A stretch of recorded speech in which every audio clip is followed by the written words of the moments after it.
मेरी बेटी ने खुद माँ बनने के बाद मेरी नातिन की देखभाल के बहाने मुझे अमेरिका बुलाया था। लेकिन मुझे क्या पता था कि उस बुलावे के पीछे ममता नहीं, एक गहरी साजिश छुपी हुई है। मेरी ही बेटी और दामाद ने मिलकर मेरा पासपोर्ट छुपा लिया और ये तय कर लिया कि मुझे इसी अनजान देश में, इसी घर के भीतर एक नौकरानी बनाकर कैद कर लिया जाएगा। उन्हें लगा कि मैं एक साधारण उम्रदराज औरत हूँ जो हालातों के आगे चुपचाप झुक जाएगी। लेकिन वे ये भूल गए थे कि वे किसी कमजोर इंसान के नहीं, बल्कि एक ऐसी महिला के खिलाफ साजिश रच रहे हैं जिसने जिंदगी को बहुत करीब से देखा है। जब उन्होंने मुझे रोकने और कैद करने की कोशिश की, उसी पल किस्मत ने करवट ली। घर की डोरबेल बजी और उसके बाद जो हुआ उसने उनकी पूरी दुनिया पलट कर रख दी। उस एक फैसले की कीमत उन्हें ऐसी चुकानी पड़ी जिसकी सजा शायद उन्हें जिंदगी भर याद रहेगी।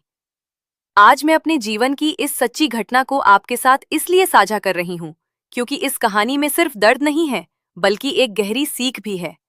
ऐसी सीख जो आपको सिखाएगी कि हर हाल में अपने आत्मसम्मान, अपने अधिकार और अपनी समझ को जिंदा कैसे रखा जाता है।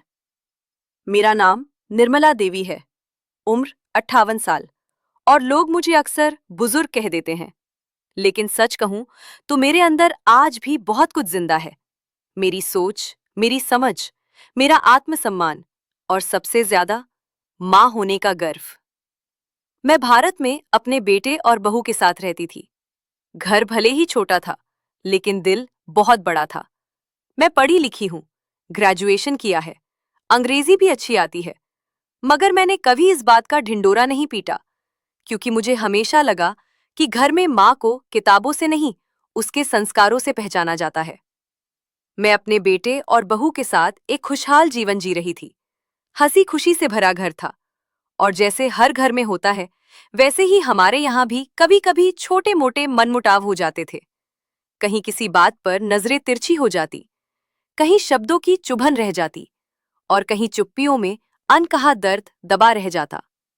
लेकिन ऐसा कोई बड़ा अलगाव नहीं था जो दिलों को तोड़ दे। मैं इसे घर गृहस्थी का हिस्सा मानकर हर बात को अनदेखा कर देती थी। लेकिन मुझे नहीं पता था कि आने वाले समय में मेरी जिंदगी के सामने एक ऐसा तूफान खड़ा होने वाला है जो सिर्फ रिश्तों को नहीं, मेरे अस्तित्व, मेरे आत्मसम्मान और मेरी पूरी दुनिया को हिला देने वाला था। मेरी बेटी, मेरी ऋतु, वो मेरी जान थी। उसकी शादी मैंने बड़े अरमानों से की थी। अमेरिका में सेटल हुआ लड़का था, नाम था करण। मुझे लगा मेरी बेटी अब आराम से रहेगी, सपनों की दुनिया में जिएगी। वो शादी के बाद अमेरिका में ही बस गई। शादी को पूरे 2 साल हो गए, लेकिन आज भी उसे देखने के लिए मेरी आंखें तरसती रहती हैं। हर दिन दिल ही दिल में बस एक ही दुआ करती रही, हे भगवान, बस एक बार मुझे ऋतु से मिलवा दीजिए। एक बार उसे अपनी आंखों से देख लूं, तो शायद इस बेचैन मन को शांति मिल जाए। और लगता है भगवान ने मेरी वो खामोश दुआ सुन ली। उस शाम फोन की घंटी बजी तो दिल जैसे सीने से बाहर आ गया। स्क्रीन पर ऋतु का नाम चमक रहा था। कांपते हाथों से कॉल उठाई तो उधर से वही जानी पहचानी आवाज आई, माँ। बस इतना ही कहा उसने, और मेरी आंखों से आंसू बह निकले। फोन के उस पार ऋतु की आवाज कांप रही थी, लेकिन खुशी से। मैं माँ बन गई हूं। मेरे हाथ से फोन गिरते गिरते बचा। आंखों में आंसू थे और होठों पर मुस्कान। सच? मेरी बेटी माँ बन गई? मैंने कांपती आवाज में पूछा। हाँ माँ, एक प्यारी सी बेटी हुई है, आपकी नातिन, उसने कहा। उस दिन मुझे लगा कि मेरी जिंदगी की सारी तपस्या सफल हो गई। फिर उसने धीरे से कहा, माँ, मुझे आपकी बहुत जरूरत है। यहाँ कोई ठीक से बच्ची का ख्याल रखने वाला नहीं है। आप कुछ महीनों के लिए अमेरिका आ जाओ ना। जैसे ही उसने मुझे अमेरिका आने के लिए निवेदन किया, मेरे दिल के सारे अरमान जैसे एक ही पल में पूरे हो गए। मेरी आंखें कब से उसे देखने को तरस रही थीं, इसलिए बिना कुछ सोचे, बिना कुछ समझे, मैंने उसी पल हाँ कह दिया। मुझे क्या पता था कि वही हाँ मेरी जिंदगी की सबसे बड़ी गलती साबित होने वाली है। मैंने बस इतना सोचा कि बेटी माँ बनी है, उसे मेरी जरूरत है। मुझे अपने वे दिन याद आ गए जब मेरा बड़ा बेटा अमित मेरे गर्भ में आया था, और वे पूरे 9 महीने मेरे लिए किसी परीक्षा से कम नहीं थे। मेरे ससुराल में ऐसा कोई नहीं था जो मेरे दर्द को समझ सके। पूरे 9 महीने मैं बिना रुके घर के काम करती रही। ना आराम मिला और ना ही किसी का सहारा। ना मेरी सास को मुझ पर तरस आया और ना ही घर के किसी दूसरे सदस्य को। उन दिनों मुझे अपनी माँ की कमी बहुत खली। मन करता था कि उन्हें अपने पास बुला लूं या खुद उनके पास चली जाऊं, लेकिन सासू माँ ने साफ मना कर दिया कि अगर मैं चली गई तो घर कौन संभालेगा। बड़ी मुश्किल से मैंने अमित को जन्म दिया, और उसके बाद तो जैसे हालात और भी सख्त हो गए। 1 हफ्ते के अंदर ही मुझे फिर से घर के कामों में झोंक दिया गया। दिन भर घर का सारा काम, बच्चे की देखभाल और ऊपर से टूटा हुआ शरीर, सब कुछ सहते हुए मेरे दिन किसी तपस्या की तरह बीत रहे थे। ये सब सोचते ही मेरी आंखों में आंसू आ गए, और उसी पल मैं अपनी बेटी के दर्द को समझ पाई। वो खुशनसीब थी कि उसके घरवालों ने कम से कम उसे उसकी माँ को अपने पास बुलाने का विकल्प तो दिया।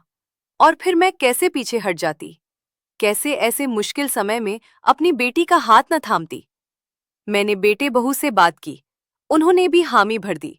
10-12 दिनों में पासपोर्ट, वीजा, टिकट सब हो गया। मैं मन ही मन बहुत खुश थी। सोच रही थी कि थोड़े दिन बेटी के पास रहूंगी, नातिन को गोद में लूंगी, उसके साथ खेलूंगी और फिर वापस आ जाऊंगी। लेकिन मुझे क्या पता था कि ये सफर ममता का नहीं, बल्कि मेरी पूरी जिंदगी की सबसे बड़ी परीक्षा का सफर बनने वाला है। हवाई जहाज में बैठते ही मैं जैसे सपनों की उड़ान भरने लगी थी। मेरे लिए एक एक पल बिताना मुश्किल हो रहा था, क्योंकि मैं जल्द से जल्द अपनी बेटी के पास पहुंचना चाहती थी, अपनी नन्ही सी नातिन को देखना चाहती थी। धीरे धीरे मेरा शहर पीछे छूटता चला गया, और बादलों के बीच उड़ते हुए उस एरोप्लेन में मैं लगातार खिड़की से बाहर देखती रही। कब मेरा देश पीछे छूट गया मुझे पता ही नहीं चला, और घंटों के लंबे सफर के बाद आखिरकार मैं अमेरिका की धरती पर पहुंच गई। एरोप्लेन से उतरते ही वहां की खुली हवा मुझे छू गई। बहुत साफ, बहुत शांत, बहुत अनुशासित और बेहद स्वच्छ। सच में ये देश बाहर से बहुत खूबसूरत लगा। एयरपोर्ट के बाहर मेरा दामाद कारण मुझे लेने आया था। मुझे देखते ही उसने मेरे पैर छुए और मेरा दिल खुशी से गदगद हो गया। मन ही मन मेरे दिल से दुआ निकली कि इतने दूर आकर भी मेरे बच्चों ने अपने संस्कार नहीं छोड़े। कुछ ही देर में हम ऋतु के घर पहुंच गए, जहां ऋतु के साथ दिव्या जी और उसके ससुर रमाशंकर जी ने मेरा गर्मजोशी से स्वागत किया। थोड़ी ही देर में ऋतु मेरे पास आई, थकी हुई, कमजोर सी, बिल्कुल वैसी ही जैसी हर लड़की मां बनने के बाद हो जाती है। उसे देखते ही मेरी आंखों से आंसू छलक पड़े। मैंने उसे गले लगा लिया और उसने भी मुझे कसकर थाम लिया। तभी मेरी नजर झूले में सोई हुई मेरी छोटी सी नातिन पर पड़ी। उसका नाम एंजल रखा गया था। वो सच में किसी परी की तरह लग रही थी, इतनी सुंदर, बिल्कुल फूलों की तरह मुलायम। मैंने उसे गोद में नहीं उठाया, बस हल्के से उसके नन्हे हाथों को सहलाया, और उसने मेरी उंगली पकड़ ली। उस पल सब कुछ किसी खूबसूरत सपने जैसा लग रहा था। थोड़ी देर में मेरी नातिन एंजल उठ गई। मैंने पहली बार एंजल को गोद में लिया तो लगा जैसे मेरी पूरी जिंदगी का सारा सुख उसी एक पल में समा गया हो। मैं अपने सारे दुख, थकान, उम्र सब भूल गई। अब मेरे दिन एंजल के इर्द गिर्द ही घूमने लगे। सुबह से शाम तक मैं उसी में लगी रहती। उसकी तेल मालिश, समय पर दूध, रोने पर उसे सीने से लगाकर घंटों झुलाना, सब कुछ मैं खुशी खुशी करती। रात में जब सब अपने अपने कमरों में सो जाते, तब मैं अकेली उस बच्ची के साथ जागती रहती।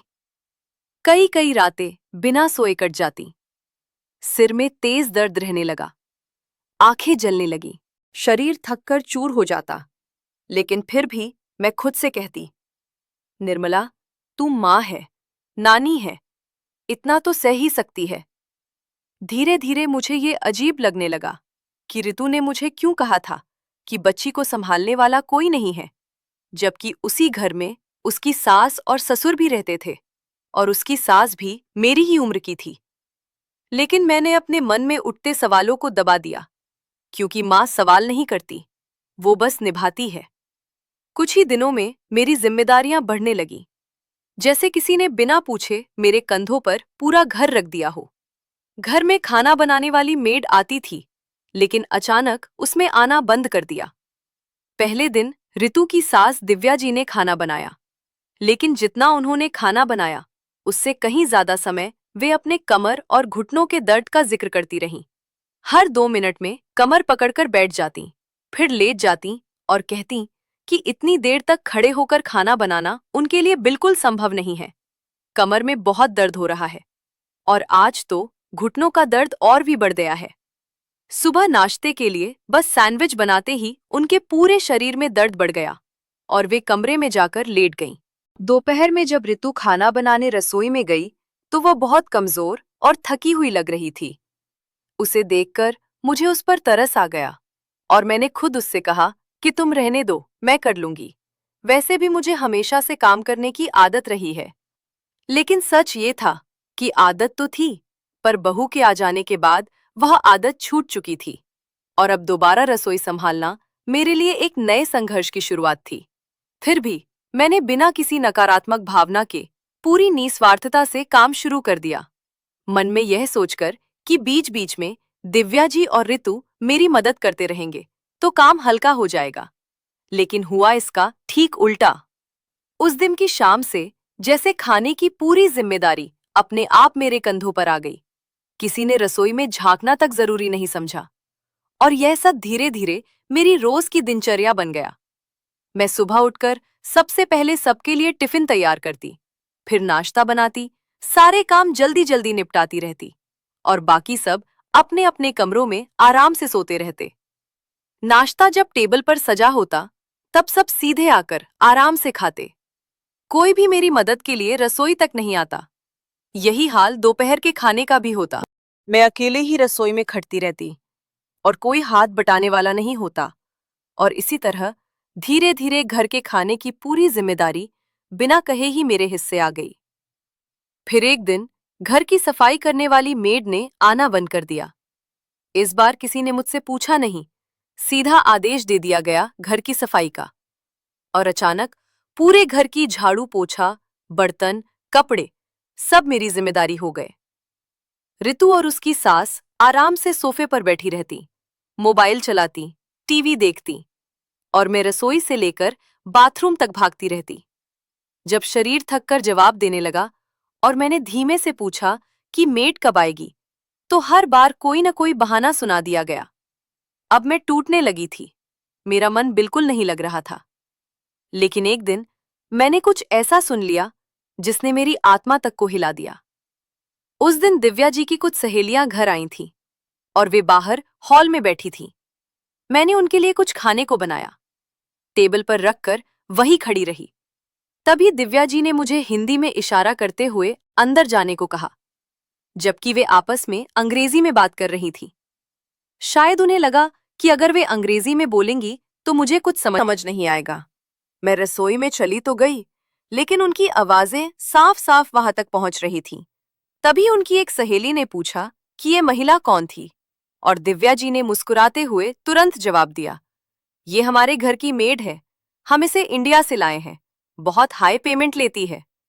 ये सुनते ही जैसे मेरे पैरों के नीचे से जमीन खिसक गई।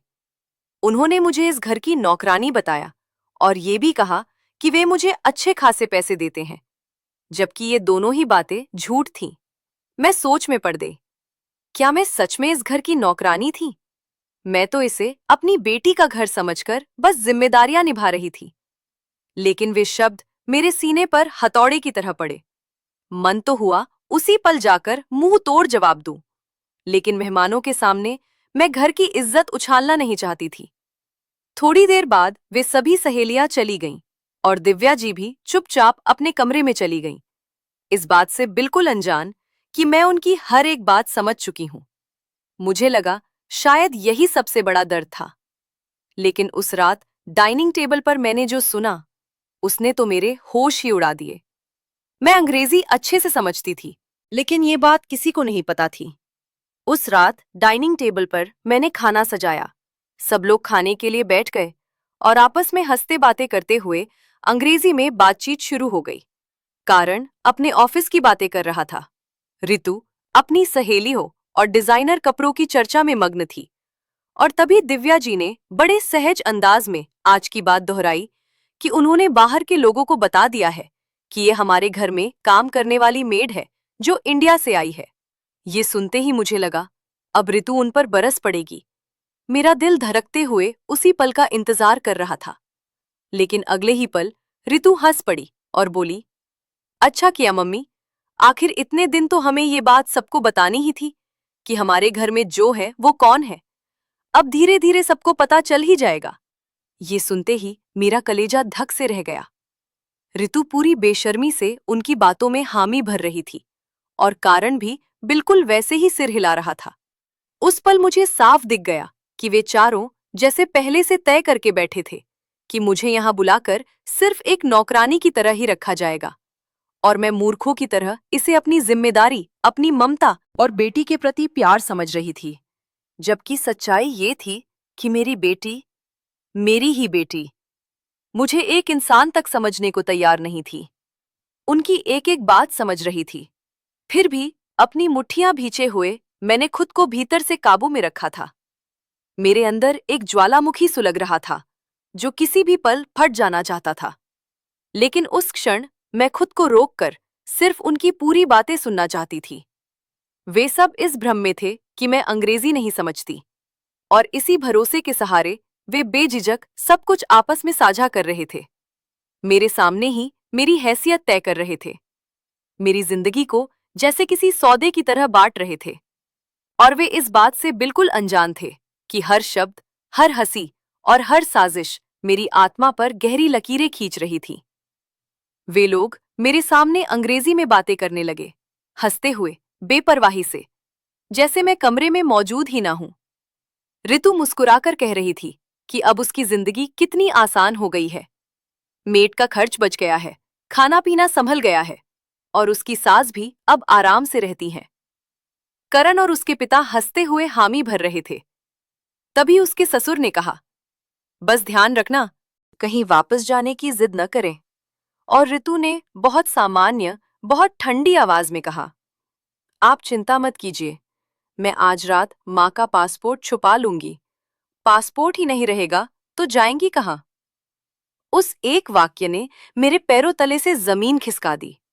हाथ से परोसने का चम्मच कांप गया। मुझे समझ आ गया कि मैं बेटी के घर मेहमान नहीं, बल्कि एक साजिश का हिस्सा बन चुकी हूं। एक ऐसी साजिश जिसमें मेरी ममता को मेरे ही खिलाफ इस्तेमाल किया जा रहा था। उस रात डाइनिंग टेबल पर सुनी गई बातें मेरे कानों में हथौड़े की तरह बज रही थीं। मैं खाना परोसती रही, मुस्कुराती रही, लेकिन अंदर ही अंदर मेरी आत्मा रो रही थी।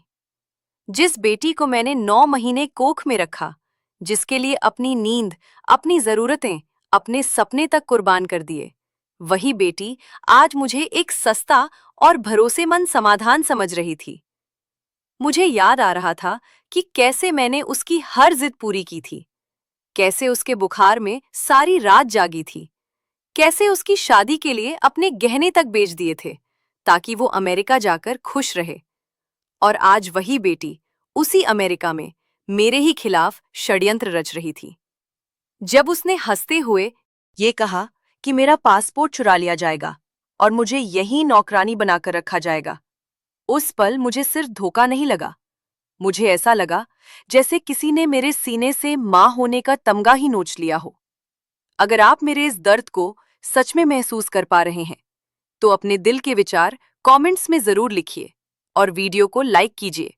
साथ ही हमारे चैनल को सब्सक्राइब करना न भूलें, क्योंकि सच यही है कि हमारी कहानियां देखने वालों में से मुश्किल से 1% लोग भी चैनल को सब्सक्राइब नहीं करते हैं, जबकि आपका यह एक छोटा सा सब्सक्रिप्शन हमें हौसला देता है, हमें ताकत देता है ऐसी ही सच्ची, भावनात्मक और प्रेरणादायक कहानियां आप तक पहुंचाने के लिए। इसलिए अभी सब्सक्राइब बटन दबाइए और हमें समर्थन दीजिए। ताकि हम आपके लिए दिल से निकली ऐसी कहानियां लाते रहें। मैं खाना परोसकर चुपचाप रसोई में चली गई और वहीं एक कोने में बैठकर फूट फूट कर रोने लगी। आंसू रुक नहीं रहे थे, हाथ कांप रहे थे और दिमाग बार बार यही पूछ रहा था, क्या मेरी परवरिश इतनी खोखली थी? क्या मेरी ममता इतनी सस्ती थी? लेकिन उसी रोने के बीच कहीं बहुत अंदर से एक आवाज उठी, रो लेने से कुछ नहीं बदलेगा निर्मला। अगर आज तू कमजोर पड़ी तो कल तेरी जिंदगी सच में यही खत्म हो जाएगी। मैंने अपने आंसू पोंछे और पहली बार दिल की जगह दिमाग से सोचना शुरू किया। मैं जानती थी कि वे लोग मुझे मूर्ख समझ रहे हैं। उन्हें लग रहा है कि मैं एक साधारण सी बूढ़ी औरत हूं, जिसे अंग्रेजी नहीं आती, जिसे कानून की समझ नहीं है, जिसे दुनिया की चालाकियां नहीं पता। लेकिन उन्हें ये नहीं मालूम था कि मेरी जिंदगी आसान नहीं रही। मैंने हालातों से लड़ना सीखा है। मुझे याद आया कि मेरे पास एक पुराना एक्सपायर हो चुका पासपोर्ट है, जो मुझे भारत में नया पासपोर्ट मिलने के बाद मिल गया था। वह पासपोर्ट अब किसी काम का नहीं था, कानूनी रूप से कैंसिल हो चुका था, लेकिन शक्ल सूरत में असली जैसा ही था। उस रात मैं अपने कमरे में गई, दिल तेज तेज धड़क रहा था और मैंने चुपचाप अपने असली पासपोर्ट को उस पुराने पासपोर्ट से बदल दिया। फिर मैं बिस्तर पर लेट गई, आंखें बंद कर ली, लेकिन नींद कहाँ आने वाली थी। थोड़ी देर बाद मुझे कमरे में आहट सुनाई दी। मैंने सांसें रोक ली, सोने का नाटक किया। ऋतु और करण कमरे में आए। उन्होंने एक बार मेरी तरफ देखा, शायद ये पक्का करने के लिए कि मैं सो रही हूं या नहीं। फिर ऋतु ने मेरी अलमारी खोली और पासपोर्ट उठाकर चली गई। उस पल मेरा दिल कांप गया, लेकिन मन में एक अजीब सा सुकून भी था। वे समझ रहे थे कि उन्होंने मुझे जकड़ लिया है, लेकिन असल में उसी रात मैंने अपनी आजादी की पहली लड़ाई जीत ली थी। अगली सुबह भी बिल्कुल वैसी ही शुरू हुई जैसी पिछले कई दिनों से हो रही थी। फर्क बस इतना था कि उस दिन मैंने कुछ नहीं किया। न मैं सबसे पहले रसोई में गई, न चूल्हा जलाया, न टिफिन की तैयारी की। मैं बस अपनी नातिन के पास बैठी रही, उसे गोद में लिया, प्यार से मालिश की, दूध पिलाया और झूले में सुला दिया। मेरे अंदर एक अजीब सी शांति थी, जैसे तूफान से पहले की खामोशी। थोड़ी देर बाद करण तैयार होकर हाल में आया। नाश्ते की टेबल देखी, खाली। फिर ऋतु की सास और ससुर आए। उन्होंने भी खाली टेबल देखी। सबके चेहरों पर सवाल थे। तभी ऋतु बाहर आई। उसने खाली टेबल की तरफ देखा और चिढ़कर बोली, मम्मी, मम्मी। उसकी आवाज में प्यार नहीं, हुक्म था। मैं अपने कमरे से बाहर आई तो ऋतु मुझ पर बरस पड़ी। आपको पता नहीं है क्या कि सुबह कितने काम होते हैं? न नाश्ता बनाया, न करण के लिए टिफिन। आप यहाँ करने क्या आई हैं? मैंने पहली बार सीधी आंखों में देखकर शांत आवाज में कहा, मैं अब कोई काम नहीं करूंगी। या तो तुम मेड रखो या अपनी सास से काम करवाओ। और हाँ, मैं भारत वापस जाना चाहती हूँ। मुझे यहाँ आए 2 महीने हो गए हैं। बच्ची अब संभल गई है। इतना सुनते ही चारों जोर से हंस पड़े, जैसे मैंने कोई बहुत बड़ा मजाक कर दिया हो। करण ने ठंडी मुस्कान के साथ कहा, आप कैसे जाएंगी? पासपोर्ट चाहिए और वो तो हमने रख लिया है। अब आप यही रहेंगी, इसी घर में। मैंने कांपती आवाज में ऋतु से पूछा, ये सच है? और मेरी बेटी ने बिना झिझक कहा, हाँ माँ, हमने आपका पासपोर्ट छुपा लिया है। मेड बहुत महंगी है, हम अफोर्ड नहीं कर सकते। आप यहीं रहेंगी, घर संभालेंगी, बदले में खाना मिल जाएगा। उस पल मेरा कलेजा जैसे किसी ने मसल दिया हो। मेरी बेटी मुझे 2 वक्त के खाने के बदले नौकरानी बनाना चाह रही थी। मैं एक पल को टूट गई थी, लेकिन अगले ही पल मेरे अंदर कुछ बदल गया। मैं हंस पड़ी, जोर से, बेधड़क। मेरी हंसी सुनकर करण बोला, लगता है इनका दिमाग खराब हो गया है। मैंने उसी हंसी के बीच कहा, तुम लोगों को पूरा यकीन है कि जो पासपोर्ट तुमने उठाया है वही मेरा असली पासपोर्ट है? चारों एक दूसरे का मुंह देखने लगे। मैंने आगे कहा, क्या तुम सच में मुझे इतनी मूर्ख समझते हो कि तुम मेरे सामने अंग्रेजी में मेरे ही खिलाफ साजिश करोगे और मुझे समझ नहीं आएगा? मैंने सब सुन लिया था और उसी रात मैंने अपना असली पासपोर्ट पुराने बेकार पासपोर्ट से बदल दिया था। एक पल को सबके चेहरे उड़ गए, लेकिन तभी रितु की सास ने ठंडे स्वर में कहा, पासपोर्ट हो या ना हो, तुम इसी घर में हो, हम तुम्हें जाने नहीं देंगे। ये कहते ही करण मेरे पीछे आया और मुझे जबरदस्ती कुर्सी पर बैठा दिया। रितु ने मेरा हाथ पकड़ा। करण रस्सी लेने अंदर गया और उसके पिता बोले, पासपोर्ट कहीं ना कहीं मिल ही जाएगा, तब तक आराम से बैठिए। उस पल मुझे डर नहीं लगा, मुझे गुस्सा भी नहीं लगा। मुझे बस यकीन हो गया कि अगर आज मैं चुप रही तो सच में यही दम तोड़ दूंगी। और तभी मैं हंसने लगी, जोर जोर से। उन्हें लगा मैं पागल हो गई हूं, लेकिन उन्हें क्या पता था कि मैंने अपनी आखिरी और सबसे बड़ी चाल पहले ही चल दी थी। मैं जोर जोर से हंस रही थी और वे चारों मुझे ऐसे देख रहे थे जैसे मैं सच में पागल हो गई हूं। तभी अचानक डोर बेल बजी। एक बार, फिर दूसरी बार, फिर लगातार। उस आवाज ने पूरे घर की हवा बदल दी। करण के पिता दरवाजे की झिर्री से झांकने गए और अगले ही पल उनके चेहरे का रंग उड़ गया। कांपती आवाज में बोले, बाहर, बाहर पुलिस खड़ी है। ये सुनते ही रितु ने मेरा हाथ छोड़ दिया। करण जो रस्सी लेकर आया था, उसके हाथ से रस्सी गिर गई। चारों एक दूसरे को घबराहट में देखने लगे। पुलिस को किसने बुलाया? मैं अब भी हंस रही थी। मैंने कहा, इतना क्या डर गए? या फिर तुम्हें लग रहा था कि मैं इस अनजान देश में चार दीवारों के बीच तुम चारों की साजिश जानकर भी चुपचाप मर जाऊंगी? रितु ने दांत पीसते हुए कहा, लेकिन आपके पास तो फोन ही नहीं है, आपने पुलिस को बुलाया कैसे? मैंने अपने पल्लू को ठीक किया और शांत आवाज में कहा, आज सुबह जब मैं बच्ची को देखने तुम्हारे कमरे में आई थी और तुम गहरी नींद में सो रही थी, तब तुम्हारा फोन वही रखा था। इमरजेंसी कॉल करने के लिए पासवर्ड नहीं चाहिए होता। ये बात शायद तुम्हें नहीं पता। मैंने पुलिस को फोन किया, सारी बातें अंग्रेजी में बताईं कि कैसे एक बूढ़ी औरत को उसके ही बच्चे यहां बंधक बनाकर नौकरानी बनाया जा रहा है। दरवाजे पर दस्तक और तेज हो गई। आखिर करण ने दरवाजा खोला और पुलिस अंदर आई। एक अधिकारी ने पूछा, निर्मला देवी कौन है? मैं उठी, सीधी खड़ी हुई और कहा, मैं हूं, मैंने ही कॉल किया था। मैंने उन्हें सब कुछ बताया, पासपोर्ट छुपाने की कोशिश, जबरदस्ती रोकना, बांधने की धमकी, सब कुछ। लेडी ऑफिसर ने मुझसे पासपोर्ट मांगा। मैंने साड़ी के पल्लू में छुपाकर रखा हुआ पासपोर्ट निकाला। उन्होंने चेक किया, वह बिल्कुल सही था। उस पल मुझे ऐसा लगा जैसे मेरी सांसें मुझे वापस मिल गई हों। पुलिस मुझे सम्मान के साथ घर से बाहर ले गई।